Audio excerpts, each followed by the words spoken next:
Udah lama Mami Won, Papi ditendang terus.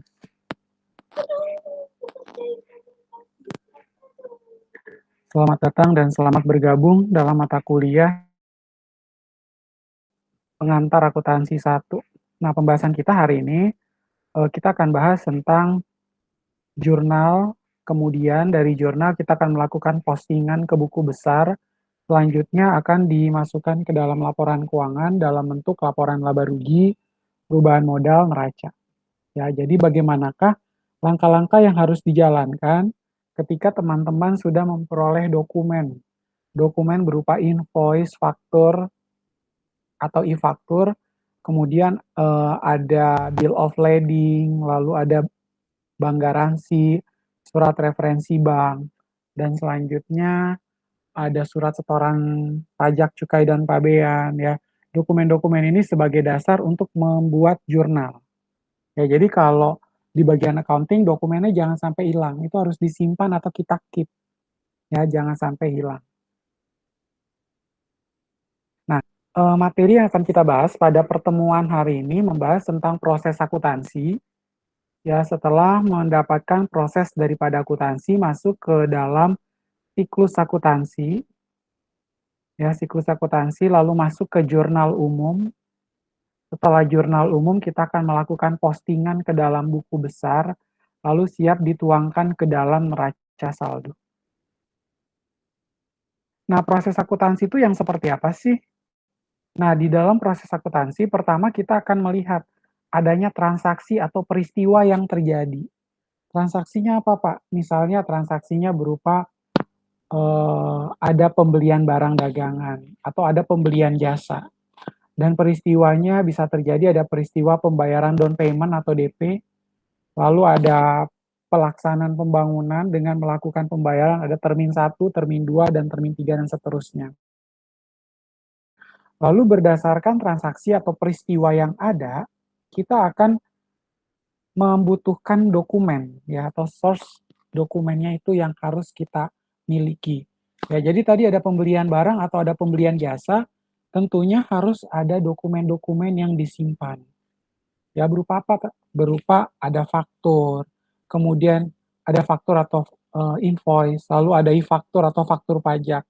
Nah, dokumen-dokumen ini yang harus kita simpan, nanti kita siapkan untuk dilakukan analisa. Ya, akan dilakukan analisis. Analisisnya buat apa, Pak? Analisis untuk siap dituangkan ke dalam jurnal. Ya. Jadi nanti disiapkan dokumen-dokumen tadi, lalu kita analisa. Setelah kita lakukan analisa, lalu kita siap untuk di report dan diposting. Record ini dalam pencatatan atau perekamannya itu kita tuangkan ke dalam jurnal. Nah, jurnal yang kita pahami yaitu dengan cara transaksi yang secara double entry. Double entry maksudnya apa, Pak? Double entry itu ada pencatatan debit dan kredit. Ya, misalnya ada setoran modal dari pemilik perusahaan, ada setoran modal dari Amir ke perusahaan sebesar 100 juta. Berarti pencatatan double entry kita adalah kas di debit pada modal di kredit ya. Kasnya ada di debit, bertambah, modal pun bertambah, saldo ada di kredit. Maka dari itu jurnal kita adalah kas debit pada modal di kredit, yaitu pencatatan jurnalnya. Setelah kita lakukan pencatatan, baru kita akan lakukan apa? Postingan ke dalam buku besar. Nah, pepostingan ke dalam buku besar ini yang akan teman-teman tuangkan yang sudah teman-teman buat ke dalam T-account. Ya. T-account itu bentuknya T. Ada sisi kiri dan ada sisi kanan. Sisi kirinya adalah apa? Debit, sisi kanannya adalah kredit. Ya. Jadi nanti kita kelompokkan ke dalam satu akun saja. Contohnya apa, Pak? Contohnya begini. Kalau modal kita masukkan ke dalam satu T-account. Piutang usaha kita masukkan ke dalam satu T-account. Ya. Kemudian ada buku besar, misalnya buku besar untuk pengambilan pribadi itu pun hanya dimasukkan ke dalam satu T-account. Intinya T-account ini harus dilakukan apa? Harus diakumulasi total seluruhan Misalnya modal total keseluruhan ada berapa dalam 1 bulan. Nah, itu nanti dimasukkan jurnalnya. Lalu kita masukkan totalnya berapa. Sesuai dengan apa? Sesuai dengan yang pertama tadi kita bahas, sesuai dengan saldo normalnya tuh berada di mana. Kalau modal saldo normal di kredit, silahkan taruh di kredit. Piutang usaha saldo normal di debit, kita taruh di debit. Ya, kas itu saldo normal debit ya berarti posisi saldo normalnya harus ada di debit. Yaitu melakukan recording dan posting. Nah, setelah dilakukan record, kita akan melakukan apa? Kita akan tuangkan ke dalam trial balance atau neraca saldo. Nah, neraca saldo setelah dapat, baru kita siap untuk masuk ke dalam reporting berupa laporan laba rugi, perubahan modal, dan juga neraca. Siap untuk dimasukkan ke dalam 3 laporan tersebut. Nah, apabila teman-teman ingin memasukkannya juga, ada laporan arus kas, silahkan ditambahkan. Kemudian ada catatan atas laporan keuangan, silahkan untuk ditambahkan ya. Tinggal kita masukkan, lalu kita input untuk laporan arus kas berkaitan dengan aktivitas operasi, aktivitas investasi. Ya, untuk laporan laba rugi terdiri dari pendapatan dan beban, ya kan? Untuk neraca terdiri dari aktiva dan pasiva. Aktiva itu ada aktiva lancar, aktiva tetap, pasivanya juga sama ya. Ada yang hutang lancar, ada yang hutang jangka panjang. Lalu di bawah pasiva akan ada modal atau ekuitas. Nah, itu akan siap kita tuangkan ke dalam report. Lalu bagaimana Pak dengan siklus akuntansinya? Nah, untuk siklus akuntansi, teman-teman tadi sudah mendapatkan bukti-bukti transaksi ya, berupa apa? Berupa invoice, faktur pajak atau e-faktur. Kemudian ada lagi yang namanya dokumen-dokumen atau supporting dokumen lainnya, mungkin di bawahnya ada purchase order, ada sales order, kemudian ada laporan penerimaan barang atau LPB, lalu selanjutnya lagi ada bill of lading, dan dokumen-dokumen pendukung lainnya. Nah, itu dijadikan sebagai apa? Sebagai bukti transaksi. Setelah ada bukti transaksi, kita tuangkan ke dalam jurnal. Setelah masuk ke dalam jurnal, ya jurnal yang tadi kita catat secara double entry, ada debit, pasti akan ada kredit pastinya dong, ya enggak? Lalu setelah itu, dari jurnal double entry tadi, baru kita tuangkan ke dalam buku besar. Ya, ke dalam buku besar ini, ke dalam apa? Ke dalam T-account. Yang tadi saya bilang, semua buku untuk piutang usaha kita masukkan dalam satu T-account. Semua utang usaha kita siapkan satu T-account ya. Seperti itu cara kita mencatat. Lalu siap kita tuangkan ke dalam laporan keuangan. Ya. Dari sana dimasukkan ke dalam laporan keuangan. Nah, kita lihat pencatatan transaksi. Pak, pencatatan transaksinya itu bagaimana, Pak? Untuk pencatatan transaksi, secara langsung ke rekening buku besar tidak dibenarkan oleh siklus akuntansi. Mungkin ada beberapa dari kita ya beranggapan, ngapain sih Pak ribet banget masuk ke jurnal segala, kalau kita harus lewat buku besar, ya mendingan langsung aja Pak kita masukkan ke dalam buku besar. Ngerepotin Pak bikin jurnal segala, jangan ya. Karena kenapa? Pencatatan transaksi secara langsung ke rekening buku besar itu akan membuat kita jadi semeraut cara kita berpikir ya. Semerautnya karena kenapa? Jadi kita suka-suka kita aja. Ah, saya mau catat di dalam ini aja lah. Langsung ke dalam buku besar. Piutang semua saya masukin ke dalam satu buku besar. Utang saya masukin semua. Ntar kita jadi nggak bisa melakukan apa cross check monitoring terhadap dokumen yang ada ya. Itu akan kita sendiri seperti kalau melakukan hal demikian. Nah, transaksi keuangan menyangkut beberapa elemen yang harus ditunjukkan pada satu media tertentu. Ya, itu harus karena dia menyangkut beberapa elemen dan harus dimasukkan ke satu media tertentu. Nah, pencatatan transaksi harus menyajikan terjadinya transaksi secara kronologis. Ya, di sini harus mampu menyajikan terjadinya transaksi secara kronologis. Kenapa Pak harus kronologis? Misalnya, mulai dari tanggal 1 Januari, lanjut ada transaksi di tanggal 4 Januari, 5 Januari, 7 Januari, dan seterusnya. Nah, itu harus dicatat secara rinci mulai dari tanggal pertama periodikel. Nah, tanggal periodikel pertama inilah supaya kita bisa runtut. Runtut di runtut bisa dibuat sehingga tidak akan membuat kita bingung, dan juga kita bisa memonitoring secara sistematis dalam menyajikan sebuah laporan keuangan. Ya, jadi kita bisa ngetrace, oh Pak, saya masih belum balance Pak laporan laba rugi saya. Nah, bisa jadi jurnal kamu ada yang salah. Berarti kita cek kembali ke depan ya, ke jurnal awal. Supaya, oh kalau ada pencatatan yang salah, kita langsung siap kita pindahkan, seperti itu. Kemudian yang ketiga, sebuah perusahaan yang besar itu mempunyai ratusan rekening ya. Kalau kita secara langsung memasukkan ke dalam buku besar, tentu akan apa? Membuat berantakan, acak adut. Ya karena kenapa? Ratusan rekening terus kita mau pantau satu-satu karena kita udah terlanjur bikin buku besar. Akhirnya repotin diri kita sendiri dong, ya enggak? Nah, kemudian transaksi keuangan harus dicatat lengkap beserta keterangan dan kondisi yang menyertainya. Nah, berkaitan dengan transaksi keuangan ini, maka dari itu supaya nggak salah, sebaiknya dicatat secara lengkap ya. Kalau bisa dokumennya itu invoice dikumpulkan semua. Faktur atau e-fakturnya dikumpulkan secara komplit seperti itu. Ya. Kemudian pencatatan secara langsung ke dalam buku besar menimbulkan kesulitan untuk apa? Mengidentifikasi terjadinya kesalahan pencatatan transaksi. Ya. Pencatatan secara langsung ini ke dalam buku besar tentu akan menimbulkan kesulitan untuk mengidentifikasi terjadinya kesalahan pencatatan transaksi. Maka sebaiknya kita masukkan ke dalam jurnal. Kalau dari jurnal akan memudahkan kita melakukan monitoring dan pemantauan terhadap setiap data yang ada.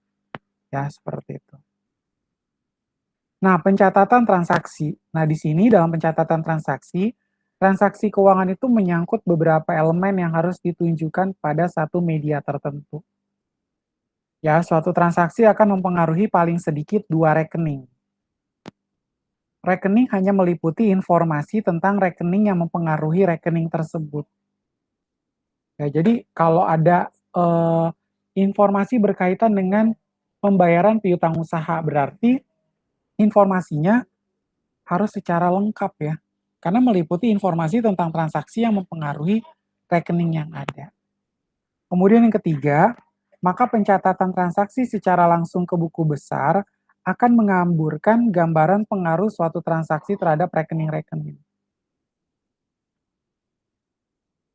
Ya, jadi tentu kita akan melihat pada saat pencatatan transaksi secara langsung ke buku besar, bisa melakukan apa? Bisa mengaburkan gambaran pengaruh suatu transaksi terhadap rekening-rekening tersebut. Jadi kita sebagai seorang akunting, kita kehilangan momen dalam apa? Kehilangan momen untuk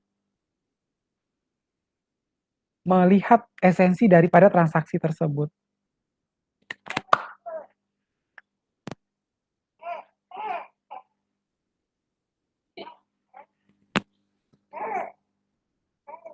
Nah, kemudian pencatatan transaksi itu harus mampu menyajikan terjadinya transaksi secara kronologis. Ya, pencatatan transaksi secara urut waktu atau kronologis akan mempermudah dalam penelusuran terhadap suatu transaksi. Ya, sedangkan di dalam rekening buku besar tidak dirancang untuk keperluan semacam itu. Ya, jadi pencatatannya itu nanti akan secara urut, waktu atau kronologis mempermudah dalam penelusuran terhadap suatu transaksi yang ada. Nah, sedangkan di dalam rekening buku besar tidak dirancang untuk keperluan semacam itu. Ya, jadinya akan membuat malah berantakan dan semakin complicated, ya tidak menyelesaikan masalah. Lalu sebuah perusahaan yang besar mempunyai ratusan rekening. Karena punya banyak ratusan rekening, apalagi berarti banyak nomor akun ya. Nah, itu agak kesulitan kalau kita langsung masukkan ke dalam buku besar. Apabila pencatatan dilakukan secara langsung ke rekening buku besar, maka pekerjaan ini hanya dapat dilakukan oleh satu orang. Sedangkan transaksi yang terjadi di dalam perusahaan pada kenyataannya dalam satu hari dapat mencapai 10 bahkan 100 transaksi. Maka tidak mungkin satu orang dapat menangani semua transaksi sendirian. Karena kemampuan yang terbatas, pencatatan transaksi yang demikian banyak akan menimbulkan banyak kesalahan. Ya, seperti itu. Kemudian transaksi keuangan harus dicatat lengkap, beserta keterangan dan kondisi yang menyertainya. Nah, rekening buku besar tidak dirancang untuk memantau segenap keterangan dan kondisi yang mengikuti transaksi tersebut karena kolom keterangan yang disediakan tidak cukup untuk menampung keterangan yang menyertai transaksi tersebut. Emang keterangan apa sih Pak yang dimaksud? Misalnya kalau jurnal, ada pembayaran piutang usaha, kan pasti jurnal kita pelunasan piutang usaha, kas di debit pada piutang usaha. Kan kita kasih keterangan, ini piutang usaha atas penjualan tanggal sebelumnya itu tanggal misalnya tanggal 4 Januari. Ya, seperti itu maksudnya. Nah, kemudian pencatatan secara langsung besar menimbulkan kesulitan untuk mengidentifikasi terjadinya kesalahan pencatatan transaksi. Nah, proses identifikasi transaksi sangat penting. Ya, proses identifikasi transaksi ini sangat penting untuk dapat menemukan kesalahan saat dan tempat terjadinya kesalahan. Ya, seperti itu. Nah, pencatatan transaksi ada record transaction in the journal, mencatat transaksi ke dalam jurnal, lalu copy post to the ledger, kita copy ke dalam general ledger atau ke dalam buku besar. Kemudian kita prepare ke dalam neraca saldo atau trial balance. Prepare the trial balance. Lalu kita lihat ya, data jurnal ke dalam ledger atau ke dalam buku besar. Nah, pertama teman-teman, kita berdasarkan transaksi yang ada, lalu dimasukkan pencatatan transaksi tersebut, kita ambil dari mana? Dari dokumen-dokumen transaksi. Setelah itu melakukan analisis, setelah analisis kita tuangkan ke dalam jurnal, setelah jurnal kita akan posting ke dalam ledger atau ke dalam buku besar. Ya, apabila teman-teman lihat di sini ada transaction occur.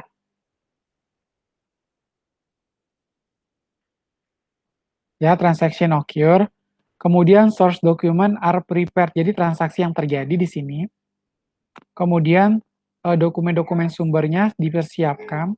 Kemudian transaksinya dianalisa dan juga langsung dimasukkan ke dalam buku besar. Ya, di sini dia langsung sesuaikan ya, sesuai dengan persamaan dasar akuntansi, di mana aset kasnya bertambah, modalnya juga bertambah ya. Kas bertambah $30.000, modal bertambah $30.000. Ya kan? Kemudian di sini dituangkan ke dalam buku besar. Ya, seperti itu. Nah, apabila teman-teman melihat siklus akuntansi secara umum terdiri dari 3 tahap. Pertama, masukannya berupa apa? Berupa dokumen yang terdiri dari dokumen-dokumen sumber transaksi.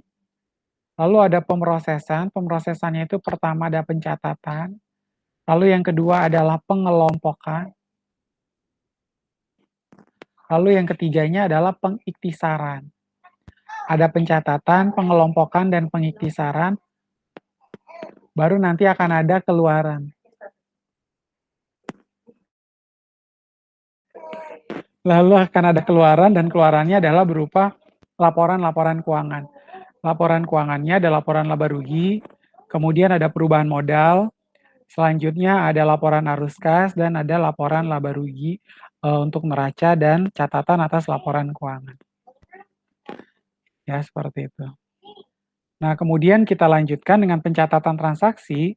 Nah, di dalam pencatatan transaksi kita akan melihat persamaan dasar akuntansinya adalah aktiva sama dengan utang plus modal. Ya, aktiva sama dengan utang plus modal, aktiva. Contohnya gimana Pak? Kalau misalnya mau bayar utang, utangnya dibayar berarti utang bertambah 100, terus kasnya juga berkurang 100. Ya, aktiva bertambah, masuk ke debit karena saldo normalnya adalah debit. Utang bertambah, saldo normalnya di kredit, makanya taruh di kredit. Modal bertambah, saldo normalnya di kredit, masuk ke kredit.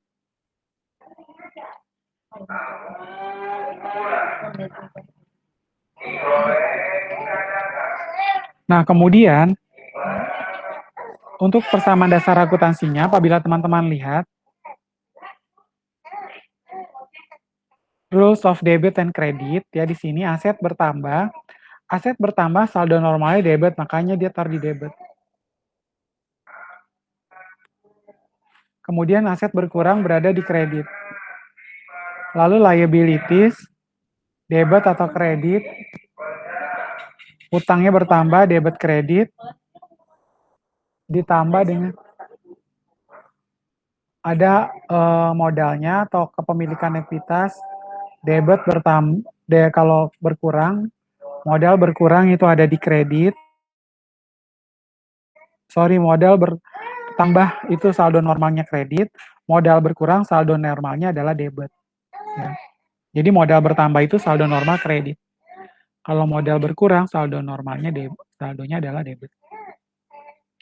Nah, selanjutnya kita lanjutkan dengan jurnal. Nah, jurnal itu sendiri merupakan catatan yang sistematis dan kronologis dari transaksi-transaksi finansial. Ya, dengan menyebutkan perkiraan yang akan didebet dan dikredit disertai jumlahnya masing-masing dan keterangan singkat berkaitan dengan transaksi tersebut. Nah, proses penjurnalannya,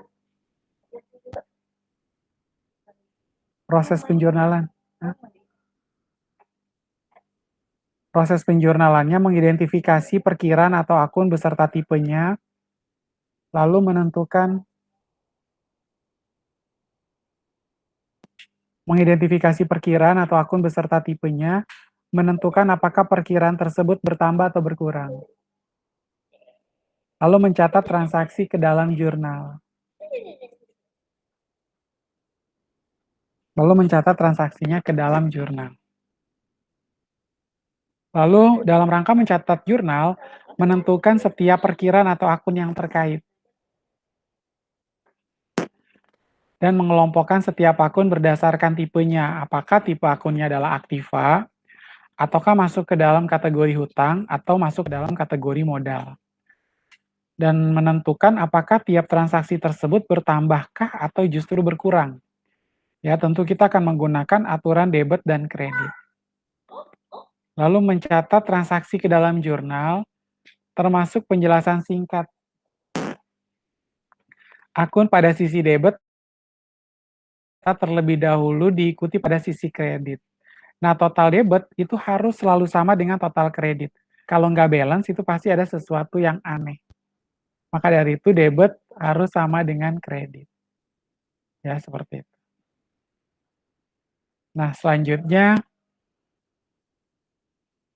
contoh jurnal, apabila teman-teman lihat, di sini contohnya ya tanggal perkiraan, lalu nama rekening dan keterangannya, misalnya nama rekening kas.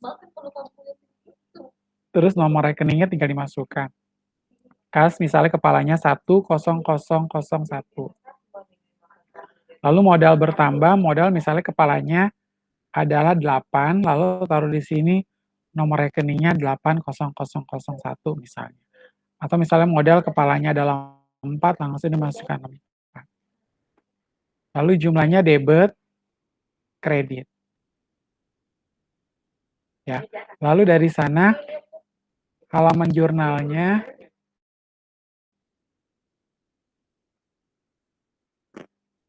tanggal keterangan debit kredit dan kolom yang harus ada halaman jurnal transaksi keuangan yang dilakukan oleh suatu perusahaan meliputi jumlah yang banyak sehingga tidak cukup dicatat pada halaman. Lalu halaman jurnal akan dicatat dalam kolom referensi buku rekening. Nah, apabila dalam satu rekening kolom referensi berisi 1, maka sumber pencatatan rekening buku besar terdapat buku jurnal halaman 1. Jadi tujuannya kita kasih nomor ya, biar apa? Pada saat melakukan pencatatan kita bisa lihat ini merujuk kepada halaman yang mana. Ya, merujuk pada halaman 1 atau 2 atau 3 dan seterusnya. Ya, maksudnya adalah seperti itu. Nah, kolom-kolom harus ada, pertama harus tanggal ya, karena ini kita mau melakukan pencatatan secara sistematis dan meruntut, maka dari itu harus ada tanggal. Nah, tanggal transaksi harus dicatat pada buku jurnal. Sebab buku jurnal berisi semua transaksi yang terjadi di dalam perusahaan, hingga mempermudah dalam rangka penelusuran suatu transaksi. Nah, penulisan tanggal diawali dengan penulisan tahun di ujung paling atas ya. Misalnya tahun 2020, nah kita tulis paling atas, supaya kita tahu, oh ini untuk tahun buku 2020 atau tahun periodik ke 2020. Tinggal tanggal dan bulannya kita baru tulis di bawah. Ya. Nama bulan ditulis sekali selama bulan yang sama dan di ujung atas tiap-tiap halaman. Ya, seperti itu. Kemudian ada keterangan. Keterangan ini maksudnya perkiraan. Nama perkiraannya tuh apa sih? Nah, kolom keterangan merupakan elemen penting yang menampung semua nama-nama rekening yang terkait dalam suatu transaksi sekaligus pengelompokannya dalam debit atau kredit yang sesuai. Ya, rekening yang didebet ditulis dekat dengan garis pada kolom keterangan. Karena kenapa, Pak? Karena debit itu ada posisinya di sebelah kiri. Maka dari itu habis perkiraan pasti